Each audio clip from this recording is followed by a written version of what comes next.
Hey everyone, thanks for joining us to dive into real, unfiltered stories. Today we're exploring voices that refuse to be forgotten. Let's get started. Drop your thoughts below. She gave birth alone, inside a maximum security prison. No one helped her. No doctor stood by her side. And the father of the child, he was shackled just 3 cell blocks away, classified, gagged, and erased from the system. But this story isn't just about a pregnant woman behind bars. It's about what happens when an institution designed to punish starts editing, renaming, and rewriting the very identities of those it holds. When a system doesn't just strip away your freedom, but your existence as someone's mother. What if one day you woke up and your child's name was replaced with a number, no birth certificate, no last name, no legal proof that you were ever part of their beginning? Let me take you back to the walls of Kingston Federal, where silence isn't just survival, but a ritual, and where Claire Monroe learned that the most dangerous thing you can do is remember. The first person to notice Claire Monroe's gaze was a rookie guard working the shift change in early June. He wasn't great at reading people, but sharp enough to know a seasoned corrections officer like Claire never slowed her pace, unless something made her need to look back. And that time, what slowed her down was a prisoner. Dante Reyes walked into the intake room at Kingston Penitentiary under the scorching Arizona desert heat, a long scar running from his chin to his jaw like a wordless warning. He didn't speak, didn't smile, and didn't look down at the floor like the others. During processing, he flicked his eyes toward the control room. Quick, but enough for Claire to see herself reflected in them. A few files crossed her desk that day, but only one name stuck in bold: Reyes D. Charges: armed violence, repeat offender, resisting arrest. Normally guys like that got sent to solitary or transferred out, but Reyes didn't go anywhere. He stayed and was assigned to clean the administrative corridor. No one objected. No one signed off. It all happened as if decided by some nameless department in a system with no one accountable. 3 days later, Claire switched her shift.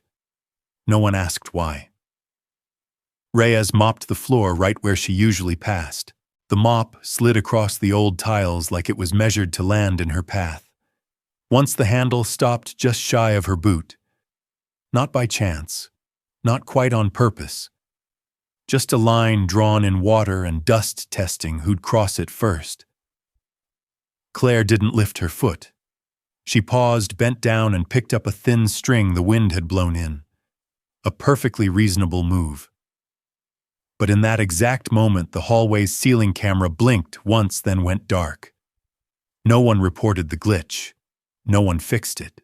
The next day, Reyes was reassigned to clean the storage wing. That area saw just one visitor a week. That visitor was Claire. What followed wasn't fast or sudden.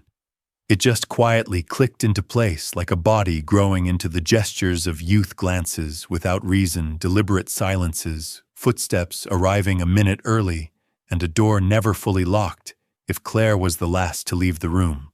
No one started it, but someone let their hand linger too close, and the other didn't pull away.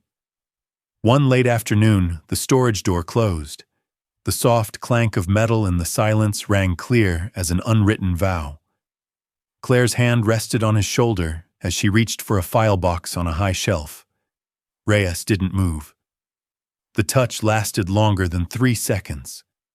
Neither looked into the other's eyes. When she left, the file box stayed on the shelf, but something else had been taken. A few days later, Claire switched to a larger uniform size. She didn't say a word.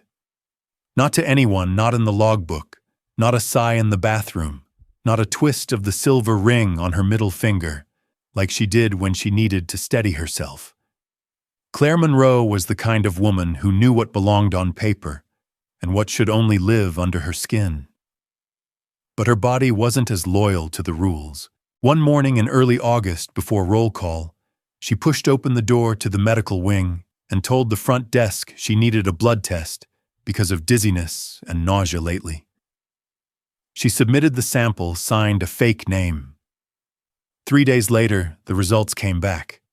The envelope had no recipient name, just an internal code. Inside a single bolded line, crisp and clear, HCG positive. Estimated gestational age 5 to 6 weeks. No one signed the lab report. No one notified the higher-ups. No system raised an alarm. But 3 days later, Reyes was reassigned from Claire's wing. No approval paperwork, no meeting, no notes. Just that morning, Reyes showed up in the kitchen instead of the corridor, and Claire was scheduled for an unusual 48-hour leave, the first in her 3 years of non-stop work. She sat in her one-bedroom rental, a place where even daylight looked murky, like it had passed through the prison's red dirt, and wondered who was the first to figure it out. She couldn't recall which time was the first. There wasn't a clear moment, just layers of sweat soaking through the back of her shirt whenever they stood too close. Just breaths climbing each other's necks in the dark of an unlocked storage room. Just hurried gasps mistaken for heat, but born of something forbidden. She thought about reporting it, then laughed at herself. Report who herself? A female officer breaking the Internal Code of Ethics, Article 6. Section 4, Line 3, staff shall maintain no emotional, romantic, or physical contact with inmates. She remembered it posted outside the meeting room. She'd once pointed at that line to warn new recruits. Now it was the thing she avoided looking at when she passed by. Since getting the test results, Claire ate more carefully. She stopped drinking coffee, switched her meals to fruit, hid a bottle of prenatal vitamins in her file cabinet tucked between 2 misprinted folders. She stopped going to the kitchen, too. No need to see Reyes. No need to confirm anything. Because the one thing Claire Monroe couldn't stand was a pleading look, even from him. But Reyes didn't give her that. He didn't look at her like a victim, didn't seek redemption. He just passed through the corridor, quiet, calm, as if still holding a piece of her in his hands without ever squeezing. And that's exactly why Claire started dreaming of him. Not steamy dreams, strange ones. Reyes standing in an empty meeting room, hand on a file she'd never written. Reyes holding a flashlight, shining it on her stomach, smiling silent. Reyes in the prison yard, hands cuffed, blood dripping from his mouth and still smiling. Each dream felt like a version of the consequences. But none were the truth. Until one morning when she opened her locker in the medical wing and found a new box of pregnancy tests, higher end the kind ordered for staff. On the lid, an odd marking Class OBF1A. She'd never heard of that code. And from that moment, every noise in the system grew suspiciously quiet. No one checked on her except for the quick glances from a few veteran nurses. No more administrative meetings with superiors.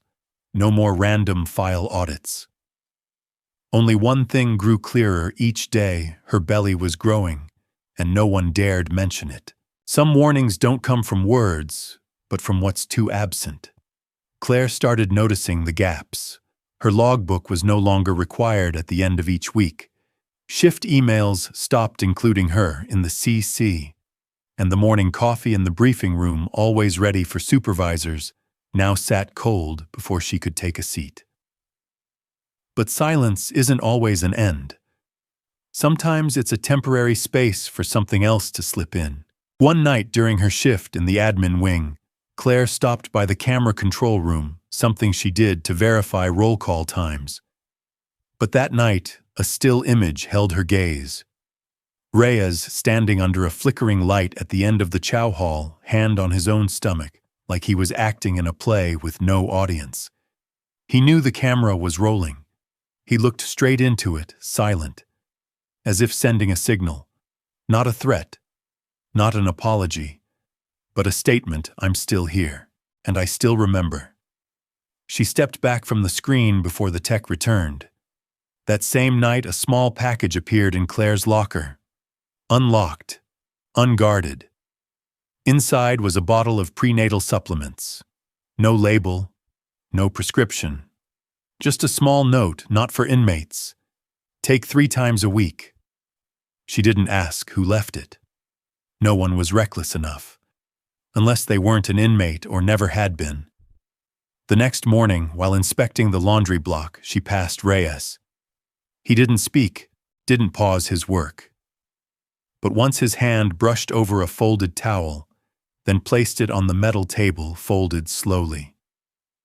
That towel was sent to the medical wing with the batch of whites where Claire went for her routine temperature check. She knew what he was doing. He was leaving a piece of himself not in words, not in blood, but in fabric folded neatly like a silent message. She didn't touch the towel, but the nurse slipped it into her personal reserve bag, and no one in the room objected. After that day, Claire realized her body was no longer a secret. It had become a file. Though no birth certificate existed, the baby inside her already had its own record, a medical code, a nutrition plan, even a schedule. And in all those records, no mention of Reyes. No one spoke his name. More precisely, they'd erased his name from everything. Claire tried searching for transfer records. Nothing. He was still at Kingston. But he no longer got called for work detail. No roll call. No one said he was disciplined. No one said he'd been pardoned. He was hidden while still present. Like a breath someone wanted you to believe didn't exist. She called the Federal Data Center, asked about file No. 416-72. The response came 48 hours later, just one line: data access suspended under Clause F. She knew what Clause F was. It wasn't for inmates. It was for things outside the law, but still needing control. She placed a hand on her belly, felt the first movement, a faint nudge, a vague hello from within. The baby had no name yet, but it already had a history. And Claire began to understand it wasn't that she'd betrayed the system, but that she was carrying something the system couldn't own. Claire once thought if she got called out for this, it would come like an urgent call, a knock at dawn, a thick envelope slapped on her desk. But it didn't come with noise. It came with no one saying anything. At lunch in the supervisor's break room, talk still swirled around sports politics, inmate transfers. But their eyes slid past her belly like it was a blank spot to avoid. When she stood, 2 officers switched seats, not out of hate, but because they'd been told to leave her alone. That night, something strange happened. Back in the admin office, Claire found a thin stack of unfamiliar files on her desk, no names. Tucked among the papers was a black and white printed photo. Grainy, but clear enough to recognize Reyes carrying a steel tray in the kitchen. What stood out, a medical staffer behind him, hand on his lower back. She didn't know if the photo was a warning or a trap. Below it, just one line: you think he hasn't made deals with anyone else. She slipped the photo back into the envelope and fed it to the shredder. But it didn't disappear. It just transformed into a silence swelling in her chest. The next morning, Reyes wasn't at roll call, nor in the kitchen. No one in the admin wing mentioned him anymore. But during her routine medical check, Claire found something unscheduled, a small piece of paper folded twice, tucked between 2 medical charts. Just 3 words. Don't trust them. No signature.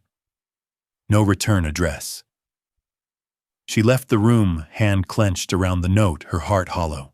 That night, while reviewing her personal files, she noticed one had been altered. The access log for cameras in Corridor C had been wiped for the past 3 days.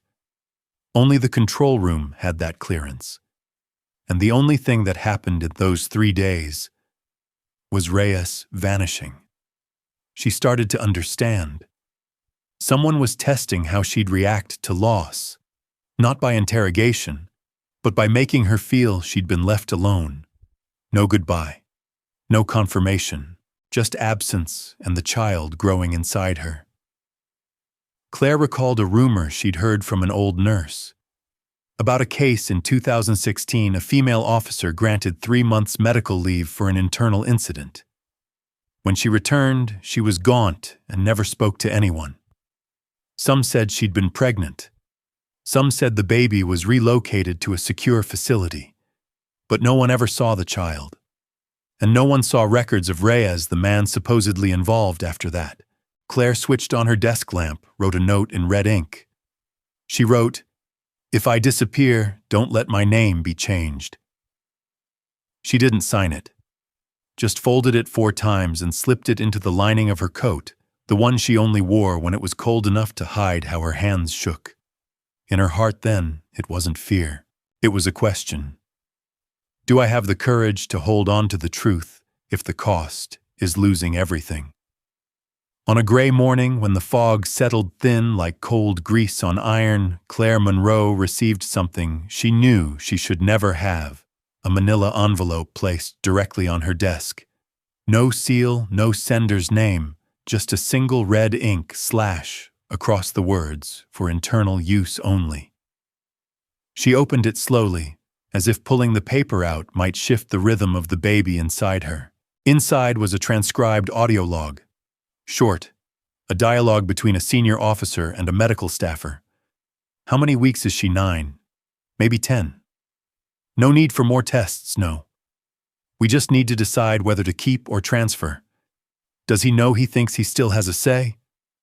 Good. No names, no dates. But one detail made Claire's hand grip the paper's edge, a word handwritten in black ink at the bottom. Facility 9A.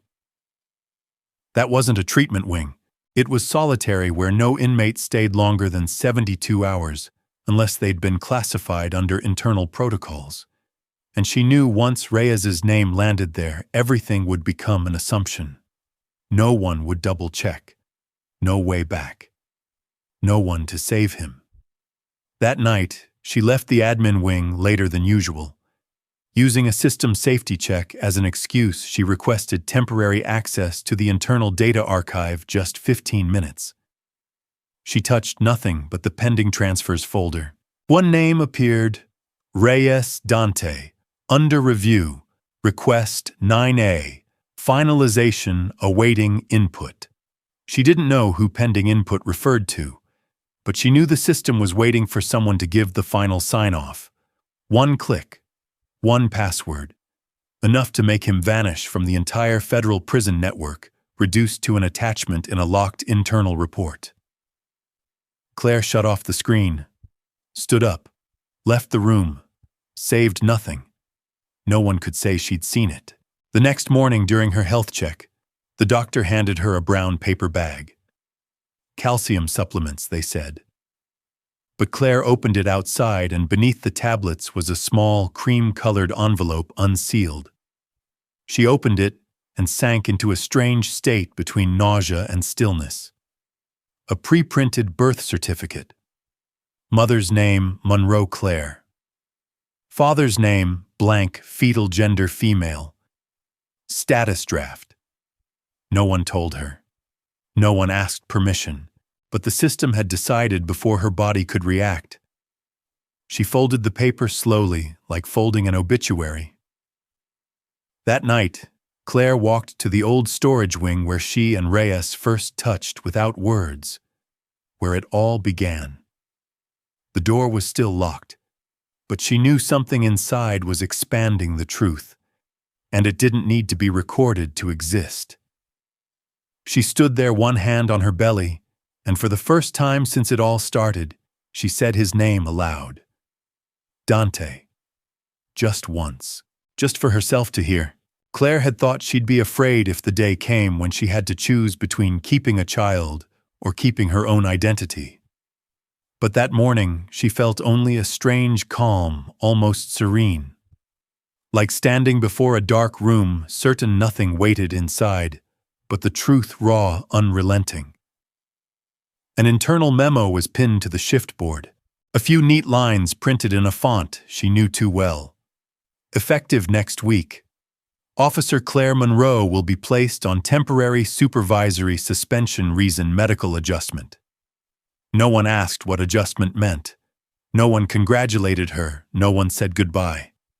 She received no confirmation email, no hard copy. Just the memo and then a large, thick, unmarked envelope in her locker. Inside wasn't a transfer order. It was a prenatal medical file, complete with treatment instructions under a patient name, in bold F, Reyes F, not Claire, not Dante, a new identity, a replacement file, a name created before the child could even cry. She dialed the data center posing as a medical clerk from the main office. I need to verify a patient file F. Reyes record number 372F. The voice on the line paused for a few seconds, then said, "It's been archived. No further monitoring required."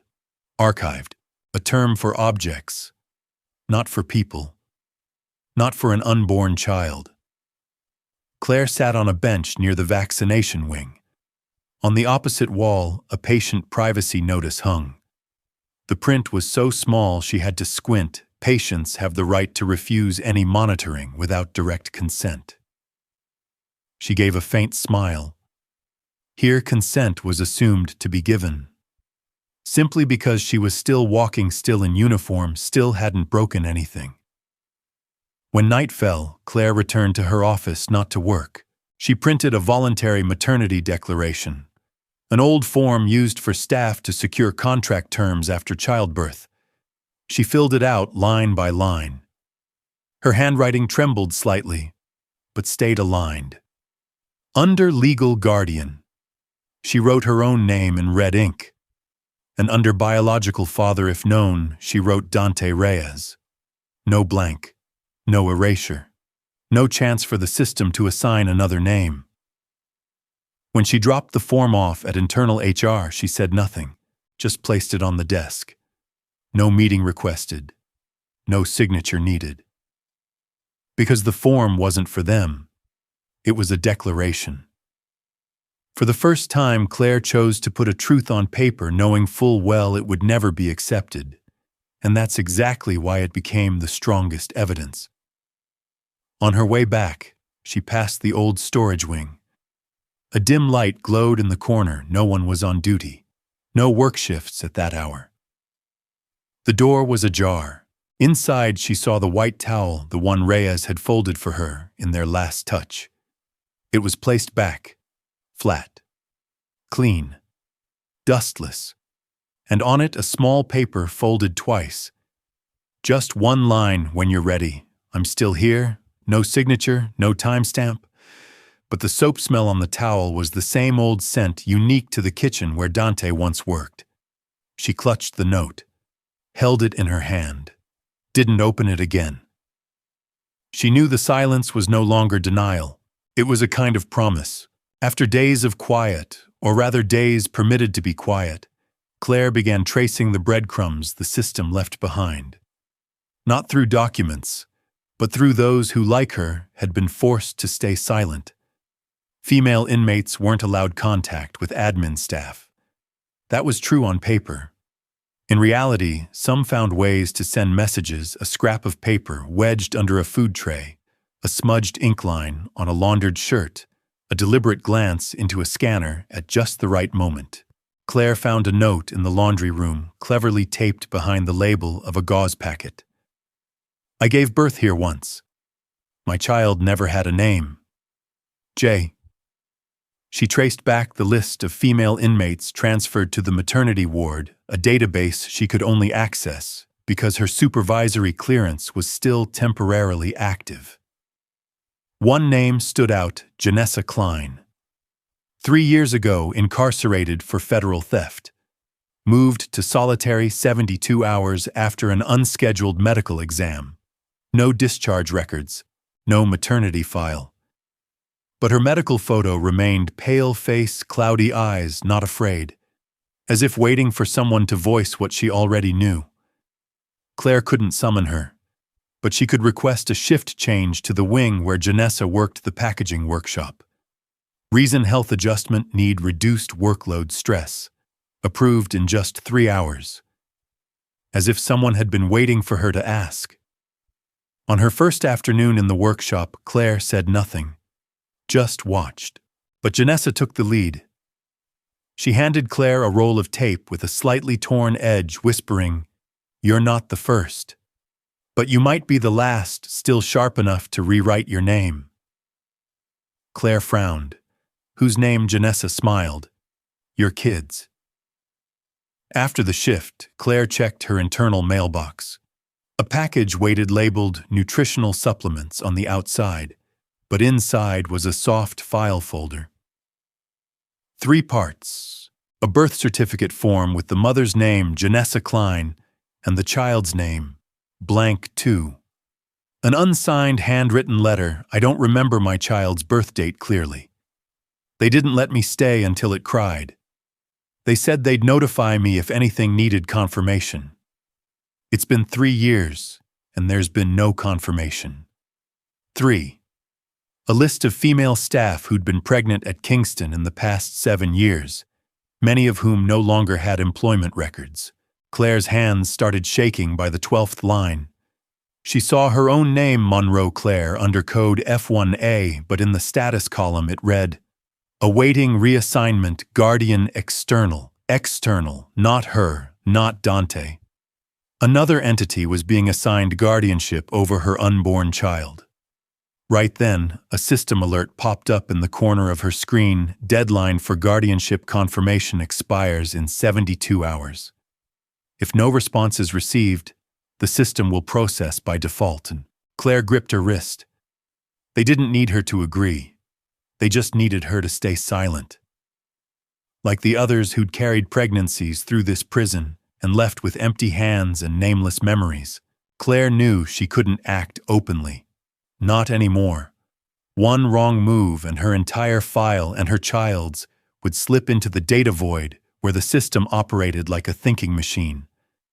No oversight, no pushback, no one obligated to remember. That night, she returned to the old storage room where Reyes had left his final note. The door wasn't locked. Inside, light flickered from a rusted fluorescent bulb behind an iron shelf.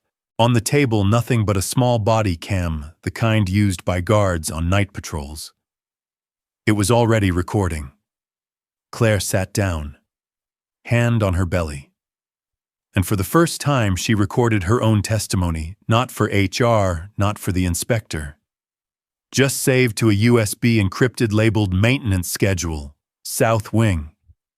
In the recording, she said, "I'm Claire Monroe, Federal Supervisor, badge number 300927K. Today marks day 73 since I learned I'm pregnant. The father's name is Dante Reyes, inmate number 41672. The relationship was undisclosed, but it wasn't coerced, manipulated, or an abuse of power. I confirm I want to keep this child. I want to take responsibility. And I reject any attempt to alter its identity records. If you're hearing this, it means someone tried to do the opposite." She turned off the device, removed the memory card, hid it in the sole of her spare shoes. The one thing never checked in the prison because who'd steal a pregnant woman's shoes? The next morning, the official transfer order was posted on the assignment board, Monroe Claire, effective next Monday. Facility 17D. 17D had no admin offices. It was a psychological support unit where those classified as temporarily unfit for supervision were sent for rest, a polite term for isolating someone without needing a reason. Claire didn't go to the confirmation meeting. She went straight to the records vault, and for the first time she pulled the list of everyone transferred to 17D in the past 5 years. 11 names. Only 3 remained in the system afterward. The rest, files closed, final note resigned, no return.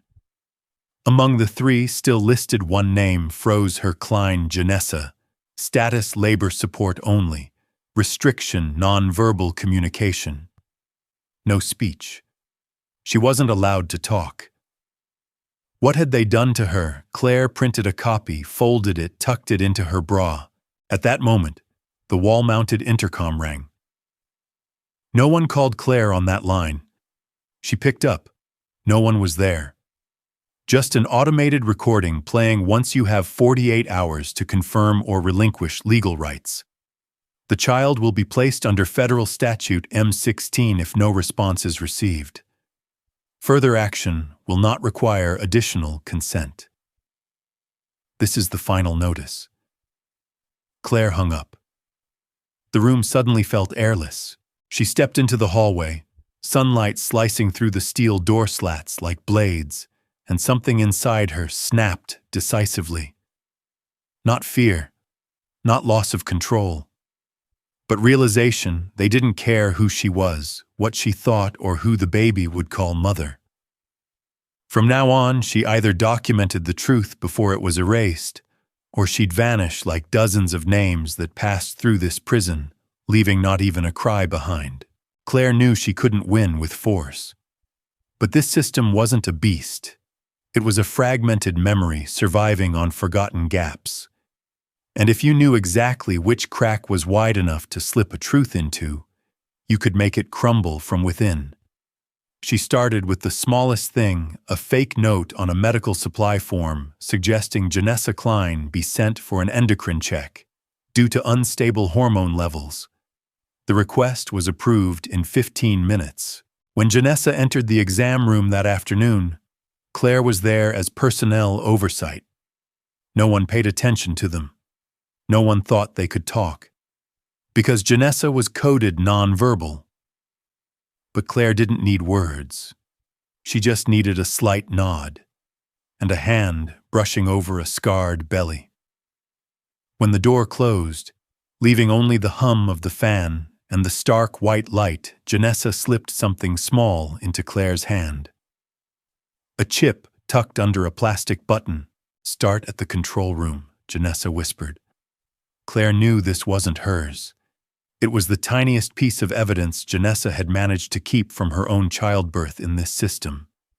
And now it belonged to the only person calm enough to carry it further. That same night, Claire slipped into the old security control room. The magnetic lock wasn't hard to crack.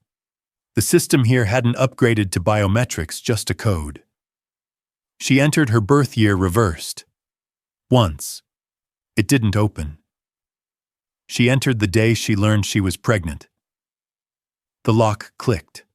Inside was the auxiliary server storage where unprocessed video logs were temporarily held. Claire didn't have much time. She plugged in the chip, quickly selected 4 files starting with maternity log, Samuka. The footage was blurry. Audio glitched in parts, but clear enough to see. A woman wheeled down a hallway on a gurney, an admin signing a form without reading the name. A baby wrapped in a white blanket carried out a back door, no one escorting. Claire extracted them, burned them to a new USB, no label, no code. She hid it in a slit beneath the seat cushion in the break room. The next morning she drafted a request to transfer to the central office at Prison Sector 3, where pregnant personnel management meetings were held. In the request, she didn't use the word accuse. She wrote, "I have reason to believe the system has misrecorded my guardianship file. I request to present directly to the board." She printed 3 copies, one for the senior supervisor, one dropped in the medical mailbox. The last she kept, along with a small photo, a still from a video showing Reyes's hand on Claire's belly. Faces unclear, but his scarred finger unmistakable. She knew the photo could cut both ways, but it might also be the only proof this child wasn't nameless.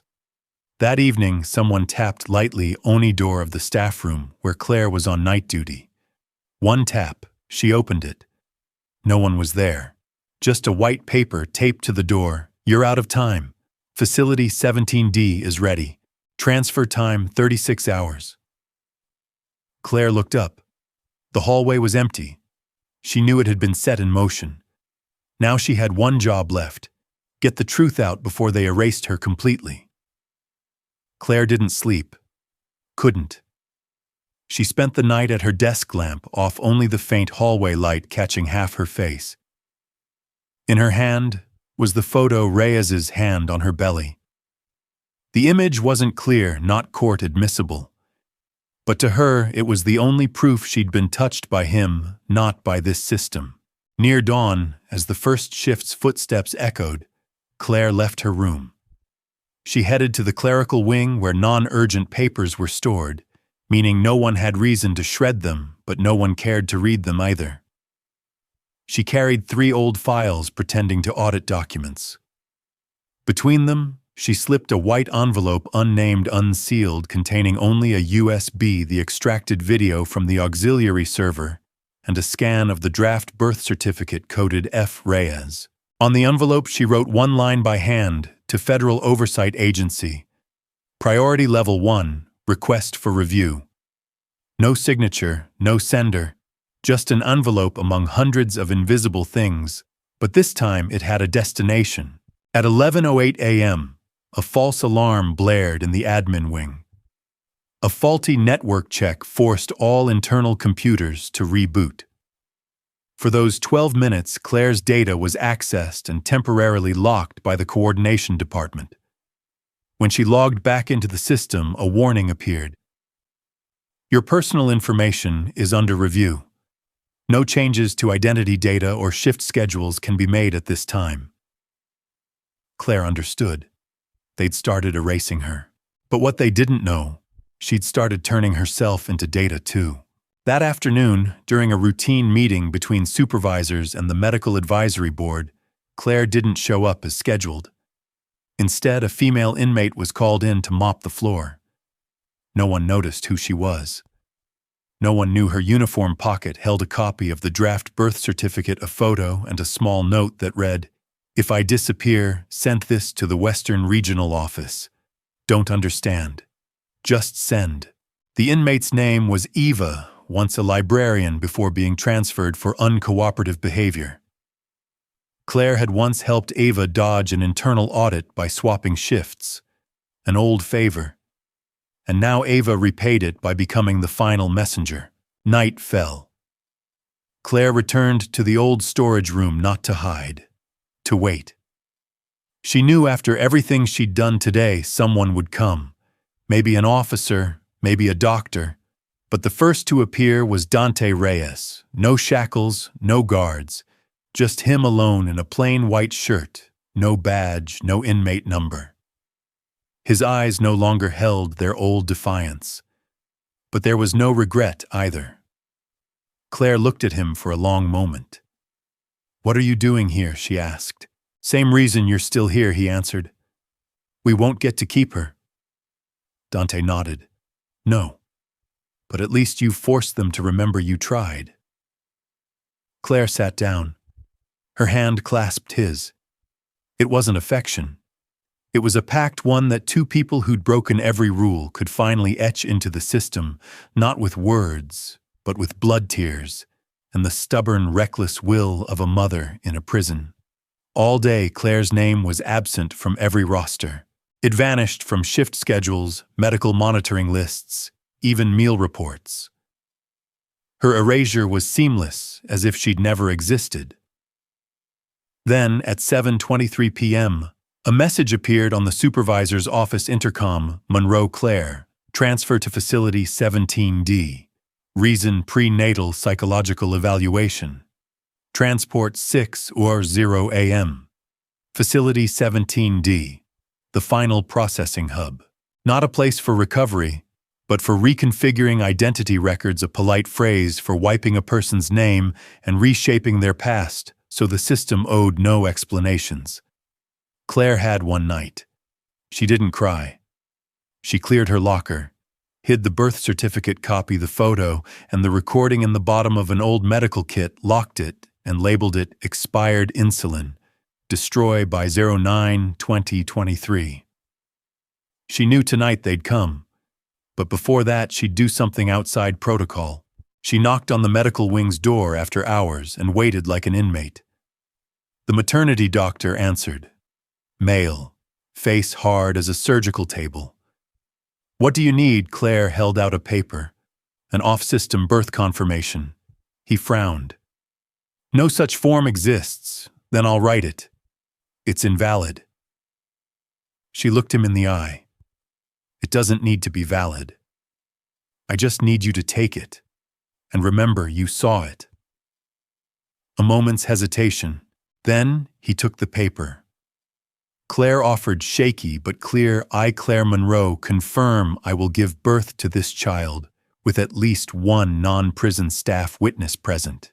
If not, the child will not be claimed, and no one can rewrite it as the system's. No signature, just her handwriting.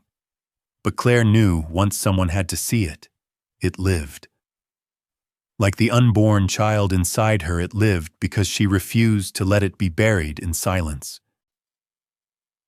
That night, they took her from her room. No handcuffs, no resistance, just 2 escorts, no badges. She didn't ask who they were. They didn't ask where she thought she was going. At Facility 17D's entrance, they stopped. One handed her an admission form. Patient Monroe Claire. Condition instability due to psychological stress related to gestation. Recommendation, observation, isolation, no visitation. Claire wrote one small line under the notes section, I'm saner than this system, and signed.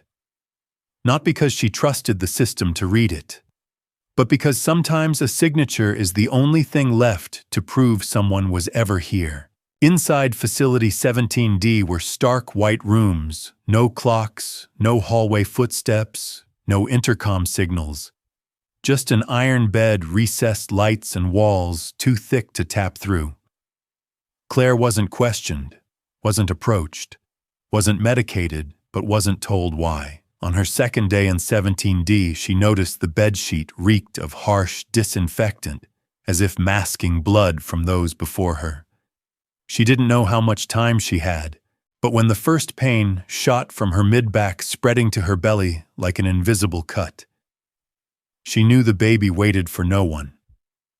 It would come witness or not, named or not, and she wouldn't let it be born as a system error.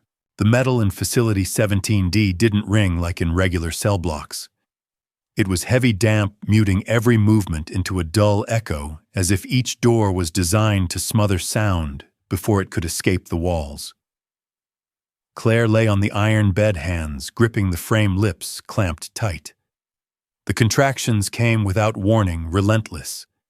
They hit like a fist from her core, radiating through her spine, stealing her breath, leaving her to count silently in her head. 3 minutes. Another. No monitors, no painkillers, no one. Just the thudding in her chest, and a life fighting the system before it could even open its eyes. The ceiling light flickered. A faint electrical jolt made the wall's touchscreen blink, then die. Claire forced herself up. Blood seeped from her inner thigh, warm but not gushing. Good. Still in control. She stepped down barefoot, inching to the room's corner where an old sink and shower head sat, the kind for emergency containment cases. She turned the tap. Ice-cold water. But she didn't shiver, because in that moment the only thing that made her feel human was the cold. It wasn't programmed, it wasn't controlled, and it didn't know to treat her like a file. The next contraction dropped her to the tiled floor. She clenched her teeth. Didn't cry. Didn't call. Who would she call? Here people didn't come when you hurt. Only when you'd been quiet too long. When the baby's head began to turn, Claire felt it like a slow spinning blade in her pelvis. She dragged herself to the wall, leaning against it, as if someone on the other side was holding her hand. Don't pass out, she muttered. Don't pass out. A knock at the door. The first. Not rushed. Not urgent. She turned her head. The door cracked open. Someone stepped in. No uniform. No name tag. Just white surgical shoes. They knelt, no questions, no surprise. Just spread a white sheet on the floor and said softly, like reciting, "I don't represent the system. I'm just a witness. You have the right to give birth even if no one authorized it." Claire nodded. No more needed. The next urge to push came like a wave smashing a rotting ship. She grabbed the person's wrist, not hard, just to confirm, "I'm still here." A cry. Not loud, but enough. The baby arrived amid flickering light and antiseptic stench in a room where no one expected life to choose to exist. The woman wrapped the child in the sheet, placed it on Claire's chest. "No congratulations. No, it's a girl. Just one question." "What's her name?" Claire looked at the baby. It breathed softly, eyes still closed, but its face resembled someone she no longer had the right to see. "Lena," she said. The woman wrote a line on the inner side of a blank paper she carried. "Lena Monroe. Born November 16th. Mother Claire Monroe. Father undetermined." Claire stared at the words for a long time, then said cross out the last part. The woman looked at her, silent, then drew a single thin line through undetermined. Not replaced with Dante, not corrected to Reyes, just striking out the denial. It was all they could do, and all the system would never allow to exist. Claire woke at dawn, her breath still heavy, but the room no longer so cold that her palms trembled against the tiles. Her eyes searched for the baby. Lena was no longer on her chest, nor in the room.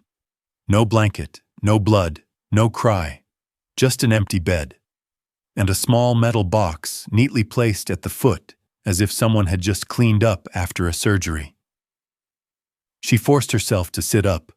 Her body ached, every muscle stretched to its breaking point, but she didn't scream, didn't break. She'd known they would do it, but she hadn't expected it so soon. She opened the box. Inside was a typed sheet, neonatal care summary, child's name, Lena M. Status, stable next care location, infant nursing facility. M16 social support wing temporary guardian, blank. At the bottom, a handwritten note slanted in red ink, no response required. This record is for basic informational purposes only. Claire set the paper down. She didn't scream her daughter's name, didn't search for staff. She just stood, one hand clutching her still recovering belly, and walked toward the metal door. It wasn't locked. Didn't need to be. Here they knew, after giving birth without the right to be a mother, there was nowhere to run. The next day, she was taken back to the medical wing reason postpartum check. The doctor didn't ask how she felt. Just checked her blood pressure, scribbled a few lines on a chart, and left her alone. She stared at the wall where a framed diagram traced a baby's life cycle from conception to age 1. The final image showed a child sucking its thumb eyes locked on the camera. A caption below, "The future begins with being acknowledged." Claire laughed, a dry, hollow sound, like her throat had long been used only to swallow anger. What about the future of children not allowed to exist with their real names, she thought. That afternoon, she was allowed back to the staff quarters. No more 17D, no more psychological oversight, just a quiet internal memo. Monroe Claire, reassigned to new schedule. Restricted from Sector C and neonatal areas, she was back, but not entirely. No one looked at her the same. No one asked. It was as if they'd all been told Claire was a copy of someone who once worked here, now just a still lake with no ripples. When night fell, she slipped into the records room. Dim lights. Thousands of names stored in gray plastic files sorted by year.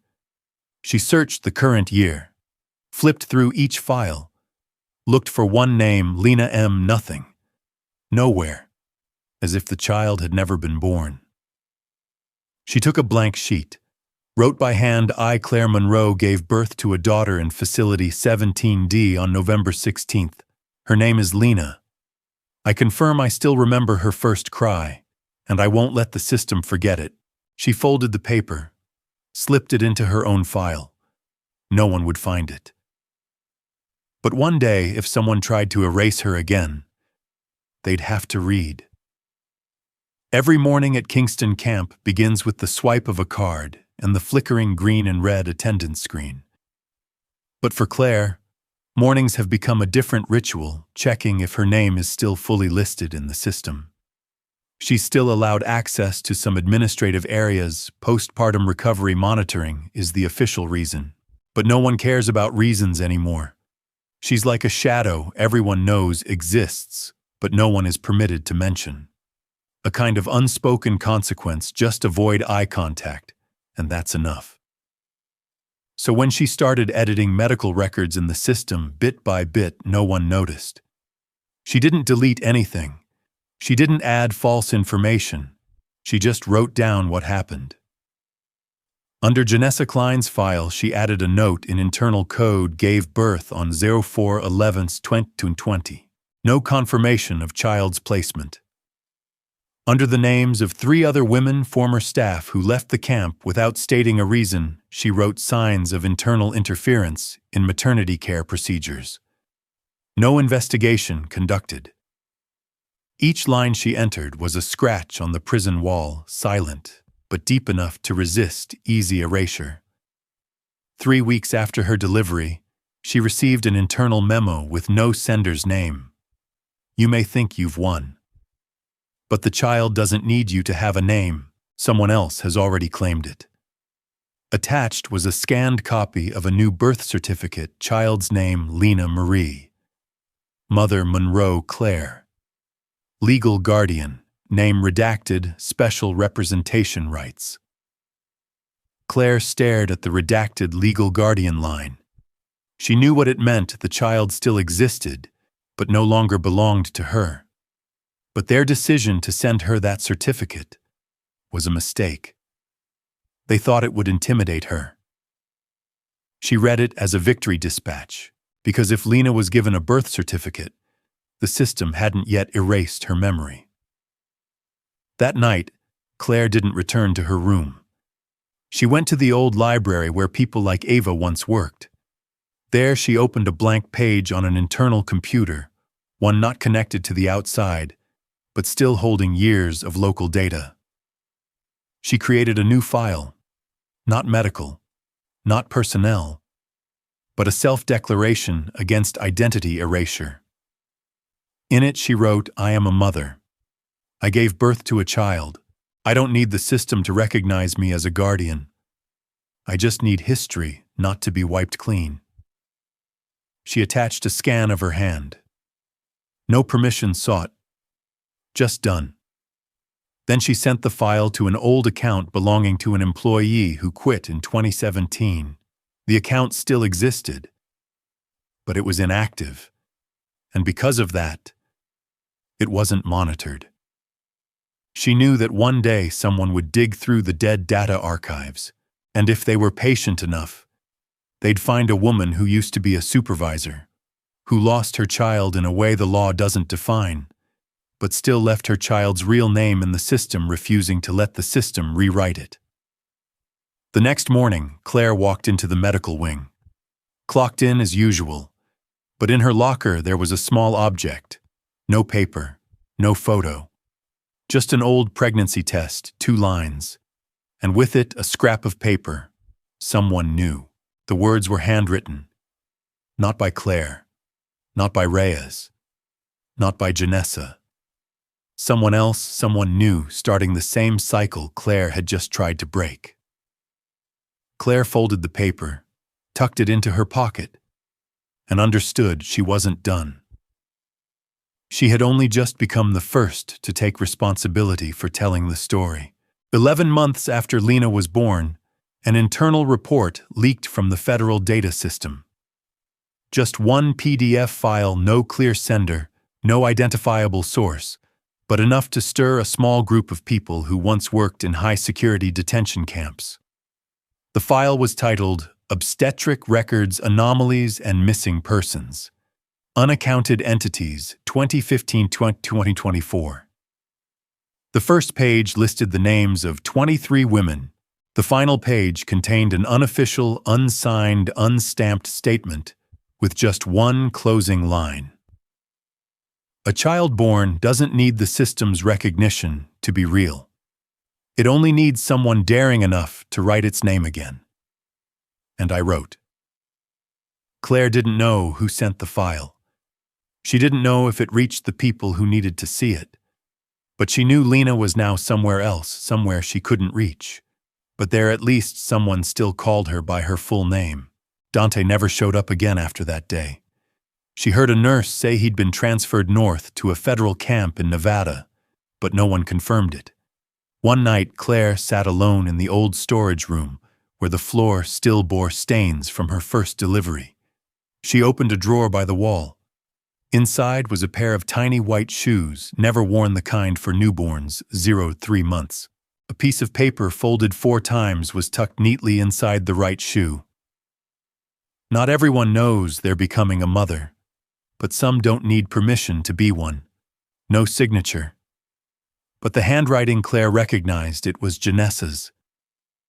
A week later, Claire formally submitted her resignation.